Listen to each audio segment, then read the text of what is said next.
Guys, so we are live now and आज की class में मैं डिस्कस करने वाली हूँ एटॉमिक स्पेक्ट्रोस्कोपी, जो कि शॉर्ट टाइप का क्वेश्चन है एंड ये आपके spectroscopy second semester and third semester के लिए इंपॉर्टेंट है। So without any further do let's get started.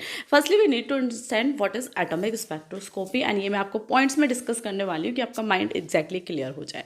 अगर एटॉमिक स्पेक्ट्रोस्कोपी की बात आती है तो एटम की बात क्लियरली आएगी, वो आपको समझ आ गया होगा स्पेक्ट्रोस्कोपी के फैक्ट्स में। तो atomic spectroscopy is the study of electromagnetic radiation absorbed and emitted by atoms, यानी कि जिसमें भी आपकी जो इलेक्ट्रोमैग्नेटिक रिएक्शंस हो रही हैं या जो रेडिएशन को एब्जॉर्ब किया जा रहा है या एमिट्स किया जा रहा है वो एटम्स के थ्रू हो, तो उस स्पेक्ट्रोस्कोपी को हम एटॉमिक स्पेक्ट्रोस्कोपी कहते हैं। ये शॉर्ट या वेरी शॉर्ट में ही आपका एमएससी में आएगा एंड इन फ्यूचर नेट और जेआरएफ की अगर मैं बात करती हूँ तो उसमें भी ये सिर्फ टर्म्स आपके लिए आ सकती हैं, तो इसलिए टॉपिक आपके लिए इंपॉर्टेंट बन जाता है।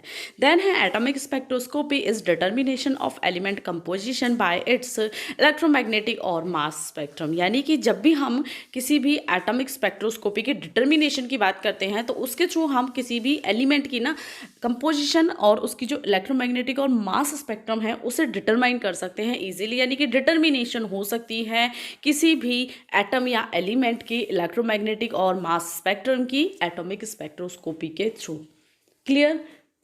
Next point is the study of electromagnetic spectrum of element is called optical atomic spectroscopy, यानी कि जिस भी एटॉमिक स्पेक्ट्रोस्कोपी में अगर हम स्टडी कर रहे हैं इलेक्ट्रोमैग्नेटिक स्पेक्ट्रम की तो उसे हम ऑप्टिकल एटॉमिक स्पेक्ट्रोस्कोपी बोलते हैं। अब ये आपके नेट जेआरएफ के लिए इंपॉर्टेंट हो जाता है कि ऑप्टिकल एटॉमिक स्पेक्ट्रोस्कोपी से आप क्या समझते हो, तो वहाँ आप ये पॉइंट लिख सकते हो। देन है इसका एग्जाम्पल देख सकते हैं हम कि अगर एटॉमिक स्पेक्ट्रोस्कोपी है तो उसमें आपके 2 पोर्शन आपको देखने के लिए मिलेंगे, डिवाइडेशन, एब्जॉर्प्शन एंड इमिशन में।